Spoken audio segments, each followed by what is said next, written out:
कहानी की शुरुआत में हम सुनते हैं एक बच्चे की आवाज़ जिसका नाम मिगेल है और वो हमें एक कहानी सुनाता है। बहुत सालों पहले एक परिवार था जिसमें जो पापा थे वो म्यूजिशियन थे। उनके साथ पूरा परिवार हंसता गाता और खुश रहता था। मगर पापा का एक सपना भी था, दुनिया तक अपना म्यूजिक पहुंचाना। और एक दिन उन्होंने अपना गिटार उठाया और हमेशा के लिए चले गए इस परिवार को छोड़कर। उनके जाने के बाद मम्मी अकेली पड़ गई, मगर उन्होंने उस म्यूजिशियन के लिए एक आंसू तक नहीं बहाया और संगीत से हमेशा के लिए अपना नाता तोड़ लिया। और घर चलाने और अपनी छोटी और इकलौती बेटी को पालने के लिए उन्होंने एक काम शुरू किया। और काम भी उन्होंने चुना जूते बनाने का। वो कुछ और भी चुन सकती थी, मगर नहीं, उन्हें तो बस जूते ही बनाने थे। और जब उनकी बेटी बड़ी हुई तो वो काम उन्होंने अपनी बेटी को सिखाया और उसके बाद अपने दामाद को और उसके बाद अपने नाती पोतों को। जैसे जैसे परिवार बढ़ा वैसे वैसे बिजनेस भी बढ़ा। जिस घर को म्यूजिक ने बर्बाद किया उस घर को जूतों ने आबाद किया। और मिगेल कहता है कि जिसकी कहानी मैं आपको सुना रहा था वो मेरी दादी की दादी है, दादी एमेल्डा, और ये उनकी ही फोटो है। मेरे पैदा होने से पहले ही वो इस दुनिया को अलविदा कह गई। मगर हमारी फैमिली में हर साल उनकी ये कहानी सुनाई जाती है, और खासकर श्रद्धांजलि दिवस पर। और उनकी गोद में जो बच्ची है ये उनकी छोटी बेटी है, मेरी परदादी कोको। और मिलिए मिगेल और कोको से, यही हमें अपने परिवार के बारे में बता रहा था। कोको बहुत बूढ़ी हो गई है, अब इन्हें चीज़ें याद नहीं रहती। ये उसी म्यूजिशियन की बेटी है जो घर छोड़कर हमेशा के लिए चला गया, और इसी की माँ ने जूतों का काम शुरू किया था। और मैं आपको ये बात बताना चाहता हूँ कि ये कहानी सिर्फ और सिर्फ कोको की है, वो हम बाद में देखेंगे। तो चलिए अब चलते हैं आगे। मिलिए इनसे, ये है मिगेल की दादी यानी कोको की बेटी, और यही इस घर को चलाती है। और उसी तरह चलाती है जैसे कोको की मम्मी चलाती थी, यानी इन्हें भी म्यूजिक से नफरत है। मगर मिगेल को संगीत से बहुत प्रेम है और वह इस बंदे को अपना आइडल मानता है। यह है एर्नेsto डे ला क्रूज, सबसे महान संगीतकार। और वो इसी शहर के थे जहां मिगेल रहता है, यानी कि सेंटा सिसिलिया, जो मैक्सिको में है। उन्होंने अपनी जिंदगी में बहुत खूबसूरत गाने लिखे और गाए। वो लोगों के दिलों पर राज करते थे। मगर सन 1942 में एक शो के दौरान उनके ऊपर एक बड़ी सी बैल गिर गई और वो मर गए। और मिगेल का सपना उनकी ही तरह बनने का है, मगर ऐसा तो तब होगा ना जब उसकी फैमिली मानेगी। एक दिन मिगेल टावर में एक म्यूजिशियन के जूते पॉलिश कर रहा होता है, और ये मिगेल को सलाह देता है, अगर संगीतकार बनना चाहते हो तो दिखा दो अपना टैलेंट दुनिया को। सामने देखो, जल्दी श्रद्धांजलि दिवस आने वाला है और इसमें होने वाला है एक म्यूजिक कंपटीशन, यही मौका है तुम्हारे पास। वो मिगेल को गिटार देता है। तभी उसकी दादी वहां आती है और इस संगीतकार को मिगेल से दूर रहने को बोलती है और मिगेल को अपने साथ चलने के लिए बोलती है। मिगेल जाते वक्त इस दीवार पर लगे पोस्टर को अपने बॉक्स में रख लेता है। और घर में सब मिगेल को डांट रहे होते हैं, तुम्हें कितनी बार कहा है कि चौक पर मत जाया करो, वहां गवैये होते हैं। देखा, इतनी नफरत है ना संगीत से। मिगेल कहता है कि आज रात मैं वहां जा सकता हूं क्योंकि वहां पे टैलेंट शो है और मैं उसमें हिस्सा लेने की सोच रहा हूं। मगर उसकी दादी कहती है कोई कहीं नहीं जाएगा, समझे, आज श्रद्धांजलि दिवस है और रात को हम अपने पूर्वजों को याद करेंगे। और मिगेल की दादी उसे एक कमरे में लेकर आती है जहां उनके पूर्वजों की तस्वीरें लगी है। और वो मिगेल को कहती है, देखो बेटे, साल में एक बार श्रद्धांजलि दिवस होता है और इस दिन हमारे पूर्वजों की आत्मा हमसे मिलने आती है। मगर ऐसा तभी होता है जब हम उनकी तस्वीरों के सामने चढ़ावा चढ़ाएं और उन्हें याद करें। याद रखो, अगर ऐसा नहीं होता तो वो नहीं आते। तस्वीर होना बहुत जरूरी है। तुम देख लो, उन्हें जीते जी जो चीज़ पसंद थी वो सब यहाँ रखी हुई है। और परिवार का हिस्सा वही बनता है जो परिवार के साथ रहता है, नहीं तो तुम्हारा हाल भी वैसा ही होगा जैसा। और मिगेल कहता है जैसा कोको दादी के पापा का हुआ था। पापा का नाम सुनते ही कोको कहती है, पापा घर लौट आए क्या। इसी बीच मिगेल यहाँ से निकल जाता है और हम मिलते हैं इनसे। ये गली का कुत्ता है और इसका नाम दाते है और ये नाम मिगेल ने ही इसको दिया है। लगता है इसको मिगेल की महक आ गई थी, तभी तो ये इसको ढूंढता हुआ यहाँ आता है। और यहाँ पर मिगेल अपनी गिटार की तारें कसने में लगा हुआ था। मिगेल ने सबसे छुपाकर एक छोटा सा कमरा बना रखा है जहाँ उसने अपने आइडल की फोटो लगा रखी है। मिगेल यहीं पर डे ला क्रूज की पुरानी वीडियो देखकर गिटार बजाना सीखा है और यहीं पर मिगेल वो पोस्टर देखता है जो उसने दीवार से फाड़ा था और ये डिसाइड करता है कॉम्पिटिशन में भाग जरूर लेगा। ये गिटार लेकर छुपता हुआ नीचे आता है, मगर नीचे श्रद्धांजलि दिवस की तैयारियां चल रही है। उसे कोई गिटार के साथ देख ना ले, इसलिए वो छुपता हुआ पूर्वजों के कमरे में चला जाता है और गिटार और दांते को टेबल के नीचे छुपा देता है। तभी अंदर मिगेल की दादी और उसके मॉम डैड आते हैं। मिगेल के डैड मिगेल से कहते हैं, तुम्हारी दादी चाहती है अब से तुम जूते ना पॉलिश करके हमारे साथ कारखाने में जूते बनाओ। मिगेल कहता है, मगर मुझे जूते बनाने नहीं आते। उसके डैड कहते हैं, तुम एक मोची हो और जूते बनाना तुम्हारे खून में शामिल है, फिक्र मत करो, तुम्हें जूते बनाने आ जाएंगे। मगर मैं आपको यहाँ पर एक बात और बताना चाहता हूँ। मिगेल की दादी ने जानबूझकर मिगेल को कारखाने में काम करने के लिए चुना है ताकि वो उसकी नज़र के सामने रहे और संगीत से दूर रहे। मगर मिगेल की शक्ल से साफ तय है कि वो खुश नहीं है। इस कमरे में कोको भी बैठी हुई है। सब यहाँ से चले जाते हैं सिवाय कोको के। और तभी टेबल के नीचे से दाते निकलता है और तस्वीर के सामने रखा हुआ केक खाने लगता है। मिगल उसे रोकता है, मगर इसी उथल पुथल में कोको के मॉम डैड की तस्वीर नीचे गिरकर टूट जाती है। मिगल तस्वीर उठाता है और वो देखता है कि तस्वीर मुड़ी हुई है, और वो देखता है कि उसके पर दादा के हाथ में गिटार है। ये वही गिटार है जो उसके आइडल के हाथ में भी था, डेला क्रूज के हाथ में। तभी कोको तस्वीर की तरफ इशारा करती है और बोलती है, पापा पापा। मिगल कहता है, दादी क्या डेला क्रूज आपके पापा थे? कोको एक बार फिर बोलती है, पापा। मिगल तस्वीर अपने कमरे में लेकर आता है और गिटार को डेला क्रूज की तस्वीर वाले गिटार से मिलाकर देखता है, और मिगल बहुत खुश होता है क्योंकि डेला क्रूज सच में उसके पर दादा थे। मिगल पागल हो जाता है, हाँ खुशी के मारे। वो बाहर आता है और अपने मॉम डैड से कहता है, मुझे पता चल गया कि मेरे पर दादा कौन थे, मैं भी अब उनकी तरह म्यूजिशियन बनूंगा। और इसके बाद मिगल का सारा सामान बाहर फेंक दिया जाता है। उसके घर वाले कहते हैं, तुम्हारे पर दादा चाहे कितने ही महान क्यों ना हो, हम उन्हें नहीं जानते और ना ही हमने कभी उनका नाम सुना है। बस वो हमारे लिए सिर्फ एक भगोड़ा था जो अपने परिवार को छोड़कर भाग गया। मिगल कहता है, मगर आप सबने कहा था कि हुनर खून में होता है और मेरे खून में अपने पर दादा का खून है। मुझे म्यूजिशियन ही बनना है। आप एक बार मेरा गाना सुन तो लो। वो गिटार बजाने लगता है, मगर उसकी दादी गिटार छीन लेती है और गुस्से में कहती है, अगर तुम उस भगोड़े की तरह बनोगे तो कोई तुम्हें याद नहीं रखेगा और ना कभी तुम पर कोई चढ़ावा चढ़ेगा। मिगल गुस्से में कहता है, नहीं चाहिए मुझे आपका चढ़ावा, और उसकी दादी गुस्से में गिटार ही तोड़ देती है। मिगल रोता हुआ वहां से भाग जाता है और उसके पीछे दांते भी है। वो कंपटीशन में हिस्सा लेने आया है, मगर ये लड़की कहती है, गिटार नहीं तो कंपटीशन भी नहीं। मिगल यहाँ बैठे लोगों से गिटार उधार मांगता है, मगर उसे कोई गिटार नहीं देता। तभी उसकी नज़र डेला क्रूज के स्टैचू पर पड़ती है और उसे याद आता है कि इस टाउन में डेला क्रूज का एक मकबरा है, और मकबरे में क्या है? मकबरे में गिटार है जो कि उसकी याद में वहां पर रखा गया है। वो छुपते छुपाते मकबरे में आता है और गिटार को उठा लेता है और वो गिटार की तारें छेड़ता है, और तभी कुछ फूल उड़ते हैं जैसे कोई अदृश्य शक्ति हो। तभी कुछ लोग खिड़की में आ जाते हैं और बातें करने लगते हैं कि गिटार चोरी हो गया। मिगल डर जाता है। तभी दरवाजा खुलता है और एक बंदा अंदर आता है। गिटार जमीन पर पड़ा हुआ है और मिगल उस बंदे से माफी मांगता है, मगर यहां से सब कुछ बदल जाता है। वो बंदा मिगल के शरीर के आर पार गुजर जाता है और कहता है, यहां तो कोई भी नहीं है। मिगल बहुत बुरी तरह से डर जाता है और यहां से भागता है। यहाँ बहुत से लोग हैं, उसके मॉम डैड उसे ढूंढते हुए यहाँ आ चुके हैं। मिगल उनकी तरफ भागता है, मगर मिगल उनके आर पार हो जाता है। मिगल किसी को भी दिखाई नहीं दे रहा। वो भागते हुए एक गड्ढे में गिर जाता है और पहली बार उसे कोई देखता है, और उसे बाहर निकालने के लिए वो अपना हाथ आगे बढ़ाता है और वो बाहर आकर देखता है जिसने उसे निकाला है वो तो कंकाल है। मिगल डर जाता है और वो देखता है यहाँ तो बहुत सारे कंकाल हैं। वो एक जगह छुप जाता है। यहाँ जितने भी कंकाल हैं वो सारे के सारे किसी न किसी के पूर्वज हैं। ये सब आज श्रद्धांजलि दिवस पर अपने बच्चों को, अपने पोते पोतियों को आशीर्वाद देने आए हैं। तभी दांते मिगल के पास आता है। ये मिगल को देख सकता है। मिगल दांते के पीछे भागता है। वो मिगल को कहीं ले जाना चाहता है। तभी मिगल एक और कंकाल से टकराता है। हाँ कंकाल कह लो या आत्मा कह लो, बात तो एक ही है, क्योंकि मर तो ये सारे ही गए हैं। तभी उसके पास और भी कंकाल आ जाते हैं। दरअसल ये मिगल के पूर्वज हैं।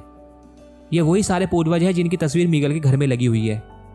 ये मिगल को देखकर थोड़े हैरान होते हैं और ये सोचते हैं जीते जी ने कैसे देख सकता है। वो मिगल को उसकी पर दादी के पास ले जाने लगते हैं, यानी कोको की माँ के पास। शायद वही इसका कोई हल निकाले, मगर वो इस दुनिया में नहीं है। वो अपनी दुनिया में है, यानी कि पूर्वजों की दुनिया, परलोक में।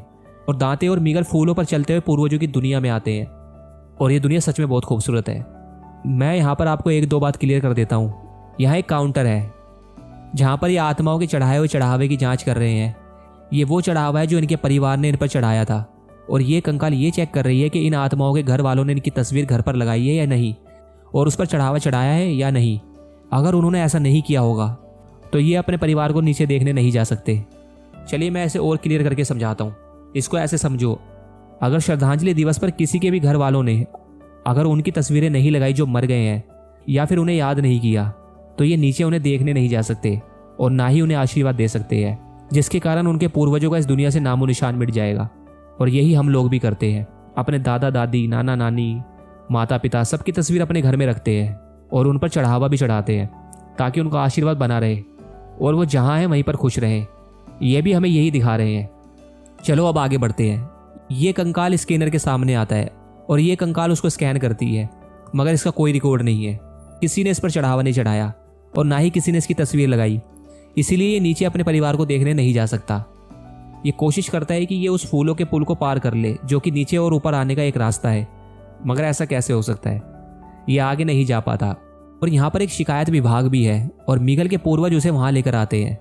और यहाँ पर कोको की माँ भी है जो बहुत गुस्से में है और यहाँ पर काम करने वाली आत्मा को डांट रही है, क्योंकि उसका कहना है कि किसी ने भी इस बार कोको की माँ पर चढ़ावा नहीं चढ़ाया, ना तस्वीर रखी, जिसके कारण ये नीचे नहीं जा सकी।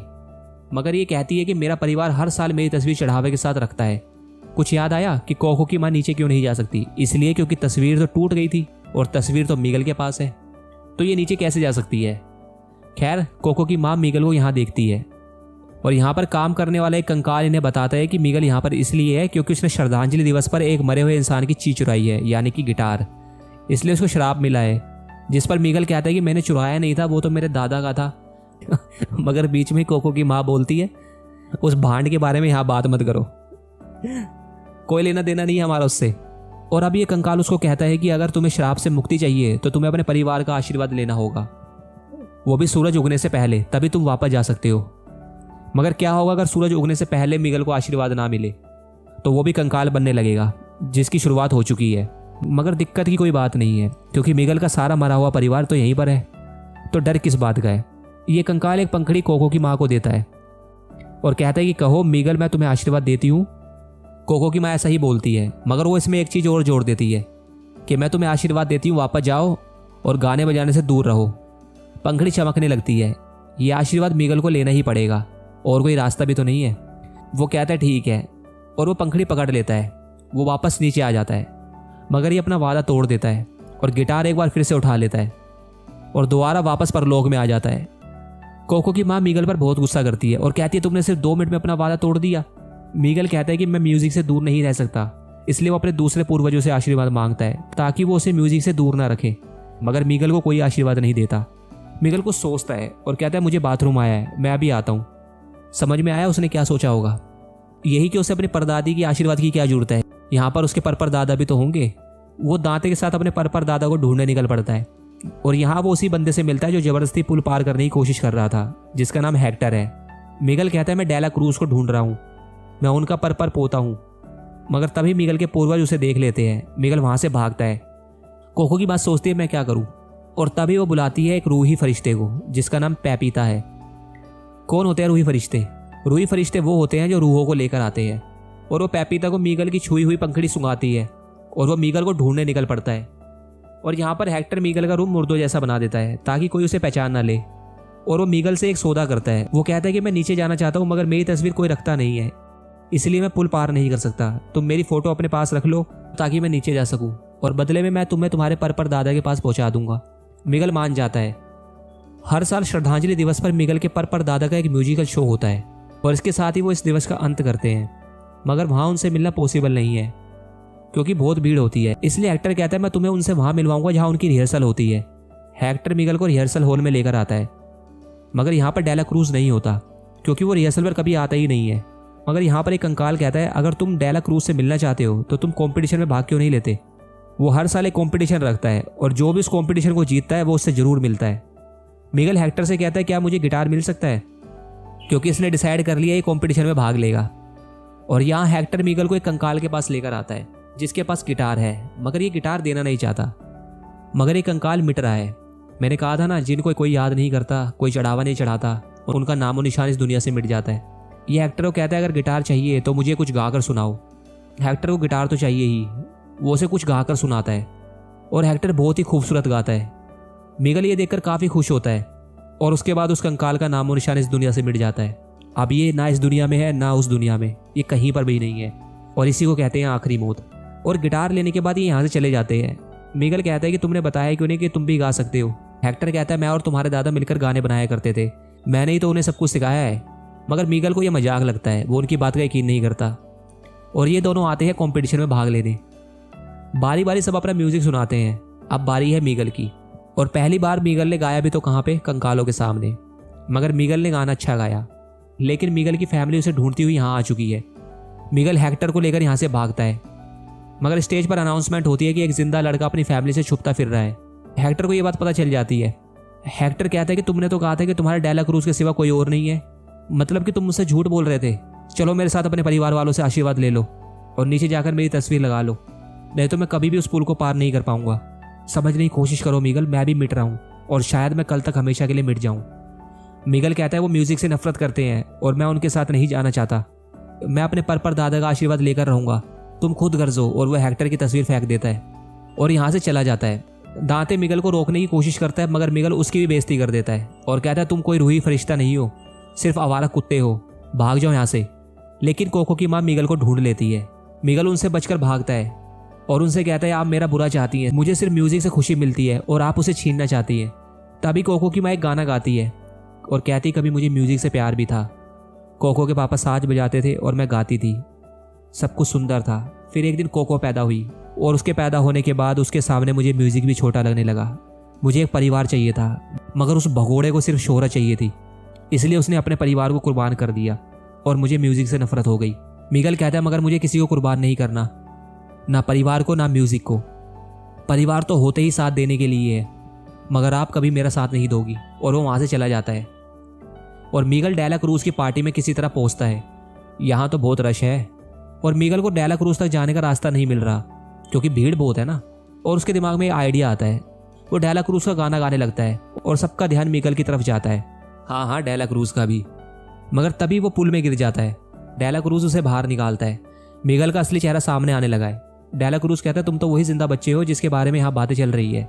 मिगल उन्हें बता देता है कि वो उनका पर पोता है और उनसे आशीर्वाद देने के लिए कहता है। डेला क्रूज बहुत खुश होता है और सबको मिगल से मिलवाता है। मिगल अपने पर दादा के साथ काफ़ी खुश है, वो यहाँ पर खूब मजे में है।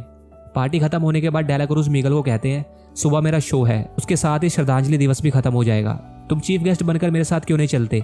मिगल कहता है मैं जाना चाहता हूँ मगर नहीं जा सकता, मुझे सूरज निकलने से पहले नीचे जाना होगा, नहीं तो मैं हमेशा के लिए यहीं पर रह जाऊँगा। डेला क्रूज कहता है ठीक है, मैं तुम्हें अभी आशीर्वाद दे देता हूँ। और वो एक फूल की पंखड़ी तोड़कर लाता है और उसे आशीर्वाद देने ही लगता है कि तभी वहाँ पर हेक्टर आ जाता है और कहता है कि मिगल तुम वादा तोड़ रहे हो, तुमने कहा था तुम मेरी तस्वीर लेके जाओगे। डेला क्रूज हेक्टर से कहता है मेरे दोस्त तुम्हारी तो यादें मिट रही है। हेक्टर कहता है वो इसलिए क्योंकि तुमने मेरे गाने चुरा लिए, तुमने कभी किसी को बताया नहीं कि वो सारे गाने मैंने लिखे थे। बताओ मिगल को कि सच्चाई क्या है। दरअसल ये सच है कि हेक्टर और डेला क्रूज एक साथ काम करते थे। हेक्टर गाने लिखता था और डेला क्रूज गाने गाता था। मगर एक दिन हेक्टर अचानक मर गया और उसके मरने के बाद डेला क्रूज ने हेक्टर के सारे गानों को अपना नाम दे दिया। कम से कम हेक्टर को तो ऐसा ही लगता था, मगर सच कुछ और ही था। तो चलो फ्लैशबैक में चलते हैं। ये है यंग हेक्टर और ये है डेला क्रूज।